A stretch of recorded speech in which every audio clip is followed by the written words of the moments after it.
ஒரு குரு அப்படின்றதுக்கு உண்டான ஒரு மெயினான குவாலிட்டி என்ன அப்படின்னா கடந்து செல்லுதல்.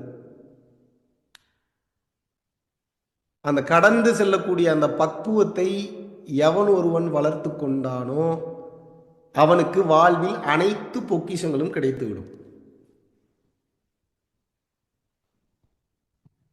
எத்தனை பேருக்கு பாடி ரொம்ப ஹீட் ஆகுது?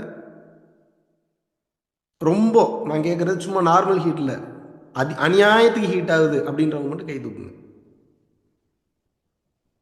காதுல குயின்னு ஏதோ ஒரு சவுண்டு கேட்டுக்கிட்டே இருக்குங்க, கை தூக்குங்க யாரும்.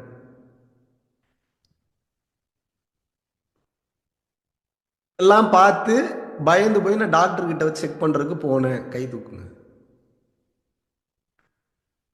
ஒன்று செக் பண்ணாங்க ஆனா ஒன்றும் இல்லைன்ட்டாங்க அப்படின்றவங்க கை தூக்குங்க. போயிருக்கீங்க ஆனா ஒன்றும் இல்லைன்ட்டாங்க, வெரி குட்.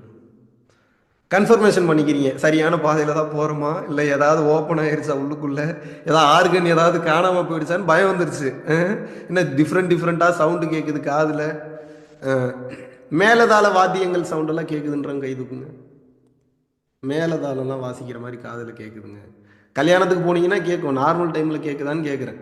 வர வர எவனாவது கத்தி கத்தி பேசுகிறான்னு திட்டுறான்னா அவனை பார்க்க பாவமாக இருக்குது அப்படின்றவங்க எத்தனை பேர் கை தூக்குங்க. ஒரு பைத்தியாரத்தனமாக ஒருத்தன் கத்துறான், லூசுத்தனமாக பேசிகிட்டு இருக்கான், ஏன் தான் இப்படி பேசுகிறான்னு தெரியலையே பாவத்தை அப்படின்னு ரொம்ப கூலாக எத்தனை பேரால் பார்க்க முடியுது?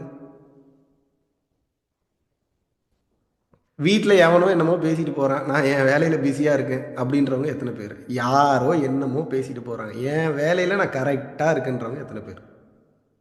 நான் கேள்விக்கு பதில் இல்லைங்க, கேட்குறவனுக்கு தான் பதில். கரெக்டு தானே? நீங்கள் இப்போ ஒருத்தன் வந்து ஒரு கேள்வி கேட்குறானா, நீங்கள் உட்காந்து கேள்விக்கு பதில் சொல்லிட்டு இருந்தீங்கன்னா அவன் உங்களுக்கு ஏதாவது டைம் பாஸ் பண்ணுறதுக்கு உட்காந்து கேள்வி கேட்டுட்டு இருக்கான்றதை எப்படி கண்டுபிடிப்பீங்க நீங்கள்? அப்போ என்ன பண்ணணும்னா, ஒருத்தன் கேள்வி கேட்குறானேன்றதுக்காக நம்ம அறிவு புலமையே காட்டக்கூடாது. இவன் எதுக்கு கேள்வி கேட்குறான்றதை பார்த்துட்டு அந்த கேரக்டருக்கு பதில் சொல்லணும். புரியுதா உங்களுக்கு? இதான் கேள்விக்கு பதில் இல்லை, கேட்குறவனுக்கு பதில். இப்படி கேட்குறவனுக்கு பதில் சொல்லி பழகிட்டீங்கன்னா டைம் ரொம்ப சேவ் ஆகும்.